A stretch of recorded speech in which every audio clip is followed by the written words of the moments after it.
दोस्तों और साथियों, मध्य प्रदेश का जबलपुर। सुबह सुबह 8 बजे के करीब जब लोग मंदिर जाना शुरू हुए तो उन्होंने देखा कि मंदिर के पीछे एक बूढ़ी औरत की लाश पड़ी है।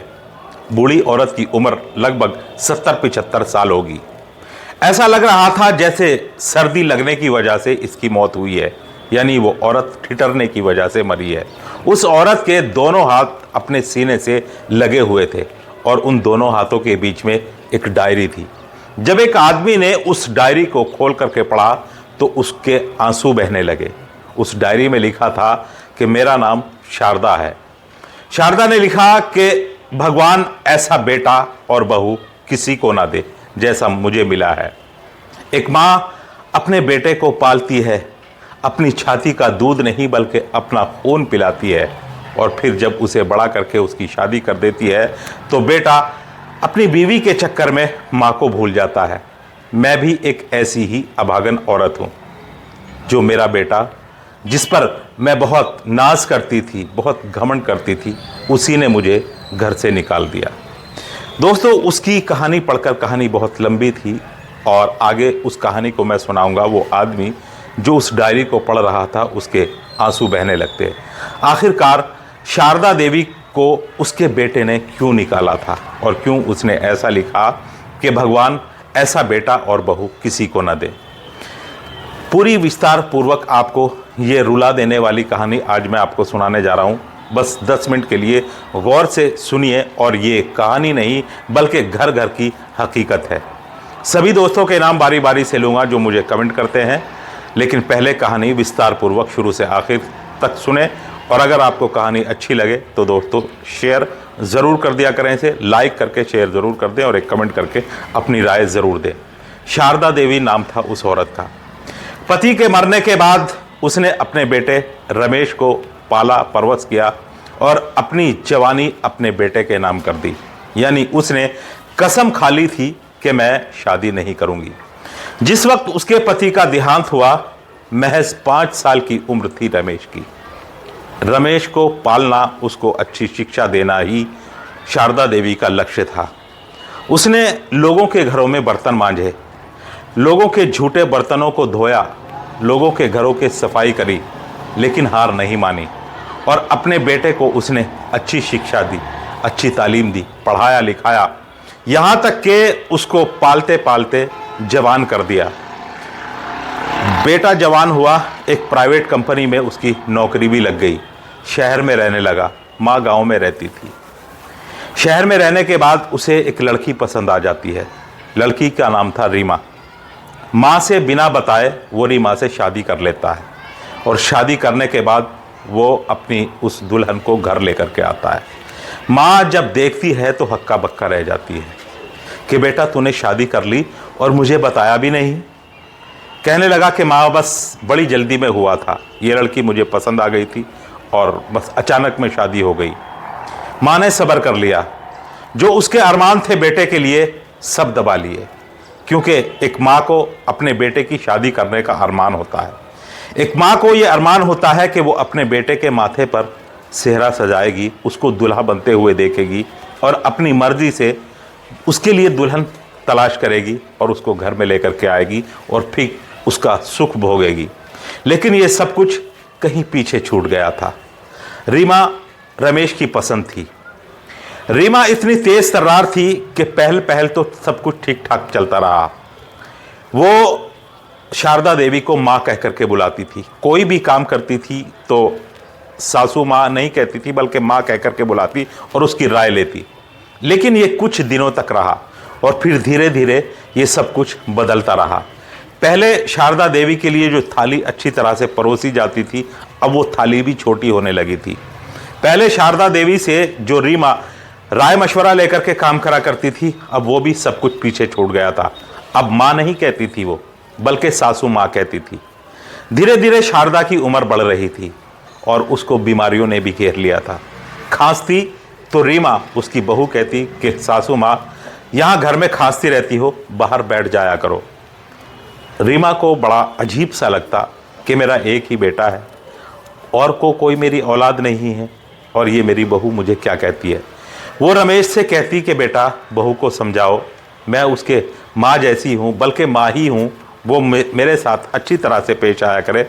लेकिन बेटा था कि रीमा के सामने यानी अपनी बीवी के सामने कुछ बोलता ही नहीं था। यहाँ तक कि एक दिन ऐसा आया कि उसको बुखार हो गया, शारदा देवी को बुखार हो गया। उसने कहा कि बेटा मुझे दवाई ला दे। लेकिन रीमा जो उसकी बहू थी, उसने कहा कि माँ जी ये तो आपका रोज़ का है, गर्म पानी पी लीजिए और सो जाइए, कुछ नहीं होगा, ठीक हो जाओगी गर्म पानी पी करके। बेचारी सास क्या करती, मन महसूस करके रह जाती है। बेटे की तरफ देखा तो बेटा गर्दन झुका लेता है और चुपचाप बीवी के साथ कमरे में चला जाता है। ये एक दिन का नहीं बल्कि कई दिनों तक इसी तरह से चलता रहा। शारदा देवी की हालत बिगड़ती रहती है। अब रीमा को शारदा इतनी बुरी लगने लगी तो उसने कहा कि माँ जी आपके नाम जो कुछ भी है ज़मीन जायदाद है उसको अपने बेटे के नाम कर दीजिए। कहाँ ले जाएंगे आप? आपकी ज़िंदगी कितनी बची है? कुछ दिनों की आप 1-2 साल की मेहमान हैं, इससे पहले अपने बेटे के नाम कर दीजिए। शारदा देवी कुछ समझती है और सोचती है और फिर शायद वो यही सोचती है कि वाकई बहू सही कह रही है, मेरी ज़िंदगी के कितने दिन बचे हैं। इसलिए वो जो भी घर था और जो ज़मीन थोड़ी बहुत थी उसके पास, वो अपने बेटे के नाम कर देती है। उसने सोचा कि ये सब कुछ बेटे के नाम कर दूंगी और एक कोने में पड़ी रहूँगी। पहले जो शारदा देवी कमरे में रहती थी, अब उसको कमरे से निकाल करके स्टोर रूम में भेज दिया गया था। यानी अब उस घर में शारदा देवी के लिए जगह भी कम होने लगी थी। और एक दिन ऐसा आता है कि शारदा देवी से वो रूम, जो स्टोर रूम छोटा सा एक चारपाई की जगह थी, वो भी छीन लिया जाता है और उससे कहा जाता है कि तुम्हारा इंतज़ाम किसी वृद्धा आश्रम में कर देंगे। एक दिन शाम को बेटा खाना खा रहा था। वो अपनी पत्नी से कहता है कि माँ को भी खाना दे दो। एक छोटी सी थाली में कुछ सब्जी और रोटी उसको दे दी गई। नीचे बैठी थी माँ और ये डाइनिंग टेबल पर बैठा था बेटा। माँ ने कहा कि बेटा मेरा चश्मा टूट गया है, मुझे दिखाई भी कुछ नहीं दे रहा है, मेरी तबीयत भी ख़राब है, मेरा चश्मा बनवा दे और मुझे कुछ दवाई दिला दे। रीमा तभी बोल पड़ी, रमेश के बोलने का नंबर भी नहीं आता। कहती है कि माँ जी आपका तो रोज़ का यही हो गया, कभी कोई फरमाइश करती है, कभी कोई फरमाइश करती है। यहाँ हमारी छाती पर कब तक मूंग दलती रहेंगी, कब तक दाल दलती रहेंगी। और रीमा फिर अपने पति रमेश की तरफ देखता है। रमेश ने माँ से कहा कि माँ पास में ही एक वृद्धा आश्रम है, सोचता हूँ कि तुम्हें उसमें भर्ती करा दूँ, वहाँ अच्छा इंतज़ाम है। शारदा देवी की आंखों से आंसू बहने लगे, कुछ नहीं कहती और बेचारी चुपचाप जो है वो खाना कुछ खाया था कुछ नहीं खाया था। इन हालात में अब उसके मुंह से निवाला हलक में कैसे उतरता, वो खामोश हो जाती है। बुखार तेज था, ठंड हो रही थी, लेकिन बहू और बेटा चुपचाप कमरे में चले जाते हैं और कमरे की कुंडी लगा देते हैं। ये माँ, क्योंकि इससे पहले ही इसका कमरा छीन लिया गया था, स्टोर रूम में सो जाती थी बेचारी, अब स्टोर रूम भी ले लिया गया था। उसी कमरे के बाहर रात भर पड़ी रहती है, ठिठुरती रहती है और ये दोनों पति पत्नी अंदर अटखेलियाँ, हंसी मजाक और तमाम दुनिया भर की बातें जो एक पति पत्नी के बीच में होती है करते रहते हैं। ये माँ रात भर अपनी बेबसी पर आंसू बहाती रहती है और फिर रात के किसी पहर ये उस घर से निकल जाती है। यानी उस औरत को वहाँ देखने वाला कोई नहीं था। बेटा था, बहू थे, लेकिन वो अंदर कमरे में बंद होने के बाद अपनी मौज मस्ती में व्यस्त थे। उन्हें ये भी खबर नहीं थी कि इस सर्दी में एक बूढ़ी औरत 70-75 साल की जिसकी उम्र हो चुकी है, वो किस तरह से बर्दाश्त करेगी इस ठंड को। अब बेचारी शारदा देवी क्या करती, रात को लगभग 2:30-3 बजे करीब जब उससे ठंड बर्दाश्त के बाहर हो गई तो वो वहाँ से बिना कुछ बताए निकल जाती है। सुबह को जब ये दोनों रीमा और रमेश कमरे का दरवाज़ा खोलते हैं, इधर उधर माँ को देखते हैं तो दिखाई नहीं दे रही है।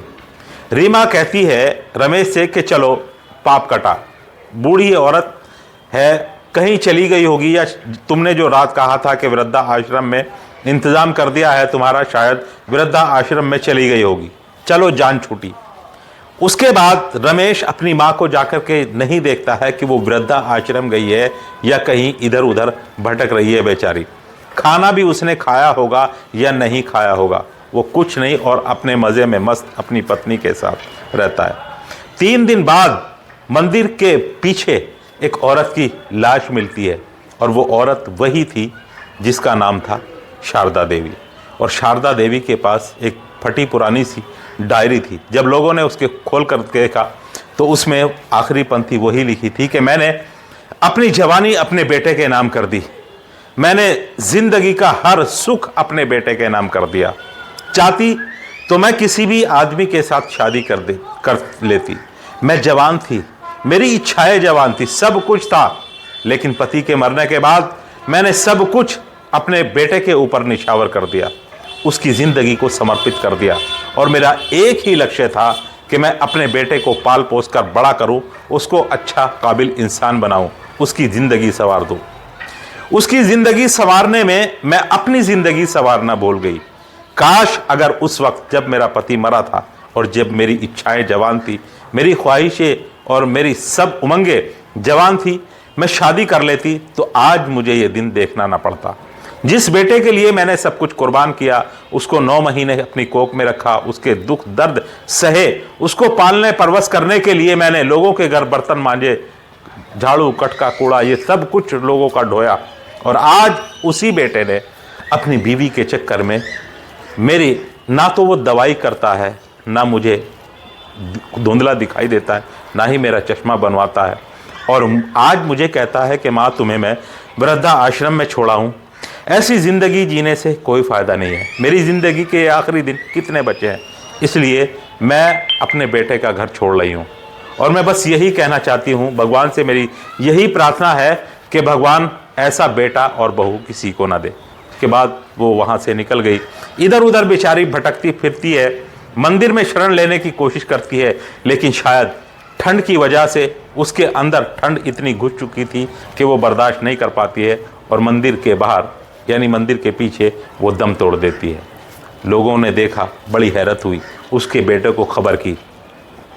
बेटा आया, डायरी देखी, लोगों ने बताया कि तुम्हारे माँ के पास ये डायरी मिली थी। जब डायरी पढ़ी तो रोने लगा। अब समझ में आया, माँ की कदर अब समझ आ रही थी, लेकिन अब माँ बहुत दूर हो चुकी थी, इतनी दूर जा चुकी थी कि अब चाहकर भी वो नहीं आ सकती थी, क्योंकि वो तो इस दुनिया को छोड़ चुकी थी। रमेश अपनी पत्नी के साथ रहता है, अपने घर में चारों तरफ उस खाली दीवारों को देखता है, उस कमरे को देखता है जिस कमरे में माँ रहती थी, उस स्टोर रूम को देखता है जिस स्टोर रूम में माँ को उसने भेजा था, और फिर तन्हाई में आंसू बहाता है। अपनी बीवी से कहता है कि हमसे बहुत बड़ी भूल हुई है, हमने माँ की कदर नहीं की, लेकिन अब पछताने से क्या फ़ायदा, माँ तो अब जा चुकी है। बहरहाल कुल मिलाकर दोस्तों, ये एक शारदा देवी की कहानी नहीं है। न जाने कितनी ऐसी शारदा देवी हैं, न जाने कितने ऐसे लोग हैं जो लोग अपनी औलाद को पालते परवसते हैं, बड़ा करते हैं, उनके सपने साकार करते हैं, अपनी ज़िंदगी दांव पर लगा करके अपनी औलाद के सपने पूरे करते हैं।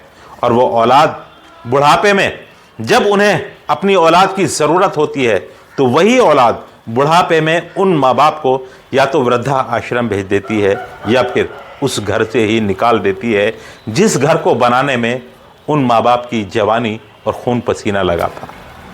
तो ये एक घर की कहानी नहीं है, न जाने कितने ऐसे लोग। तो दोस्तों, अगर आपको ये कहानी अच्छी लगी हो तो एक कमेंट ज़रूर करना। चलिए अब उन दोस्तों के नाम जो मुझे कमेंट करते हैं, देखता हूँ कि किस भाई ने कमेंट करके क्या कहा। कमेंट करने वालों में दोस्तों सबसे पहला नाम आता है, भाई हमारी तरफ 3 लड़की सोसाइटी से कूद कर मर गई है, इस पर कहानी सुनाओ। बहुत दुखद घटना है। जावेद अली हशमत पत्नी है, फरमाना बेटा है, अनस बेटी है सुमैया, छोटा बेटा है हम्माद लोनी गाजियाबाद से। अब्दुल हादी तकदीस फातिमा डॉक्टर अब्दुल समी कोली बाज़ार कानपुर से हैं। खुर्शीद भाई जी राम राम, मैं रवि सिंह आजमगढ़ उत्तर प्रदेश से उज्बेकिस्तान में रह करके आपकी कहानी को सुनता हूँ। खुर्शीद भाई जी नमस्कार, आपको हमारी तरफ से मैं ओंकार, छोटा भाई बक्सवीर, पापा जी राजप्रीत, दादाजी इकबाल सरदार, गांव जोड़कियाँ, ज़िला श्री गंगानगर, हनुमानगढ़, राजस्थान के रहने वाले हैं। और आपका प्रोग्राम बहुत अच्छा लगता है। नानक राम जी, राव मोहम्मद यासीन, लाहौर पाकिस्तान, और ये राजस्थान है, यहाँ पर इस बढ़कर सुनाई देगा। अच्छा जी, ये है जाफिर अंसारी, अच्छा जी, और ये है ज़रीफुल हसन यूपी से। और कल भाई आपकी कहानी अंधविश्वास में डिलीवरी मेरे बच्चे भी सुनते हैं, घर वाले सुनते हैं। हरनाम सिंह अलीगढ़ से। जयपाल त्यागी यूपी बिजनौर से।